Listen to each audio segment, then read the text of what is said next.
arsa ora tau ketok ya, Bro. Lah krungu iki ampun arsa iki kelingan kuwi. Iya, nggih. Lagi umroh.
Bapak Haji Romli kalian Ibu Kamti nggih tasih lenggah nggih. Oh, tasih kepareng menika Ibu.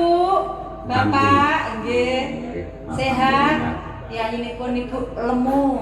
Nggih. Ayem tentrem. Padha sampean biyen nalika urung tak palakrama. Awakmu ya kaya cacing cilik ngono kuwi. Ini bareng lho saiki piye? Saya lemu. Ha iya.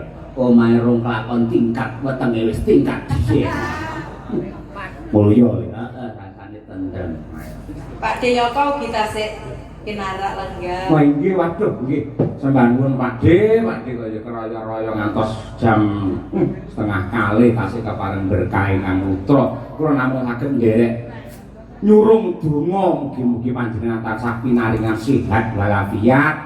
Anggenipun momong dumateng para kadang-kadang seniman dalang wewengkon Klaten lan winjang dalu para kadang-kadang dalang Klaten menika sami ngawontenaken kegiatan dharma wayangan ingkang temanipun peduli bencana. Iya ning Kecak Merapi nggih. Ingkang ngasta menika Mas Bagong Darmono kalian Mas Muhammad Bayu Waji. Haji Mas Bayu Haji, Mas putrane Panen Suwargi. Oh iya. Oke.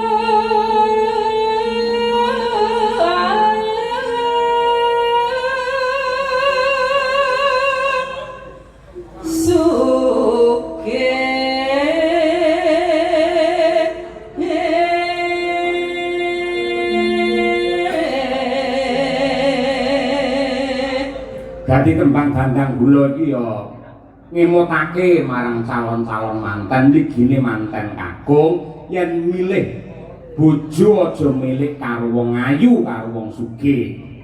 Napa malih Bu Kesi? Ping telu pangkat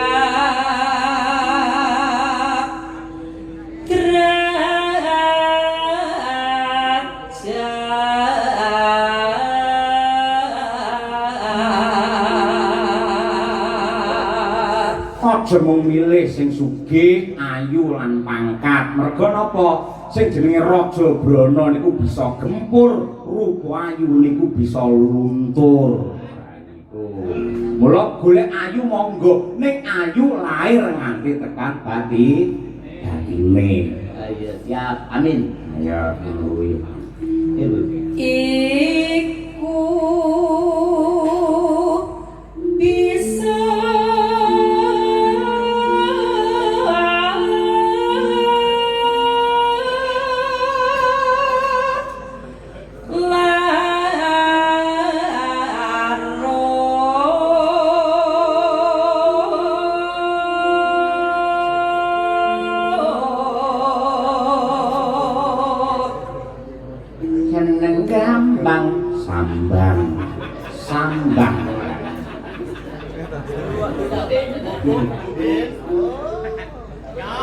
Ken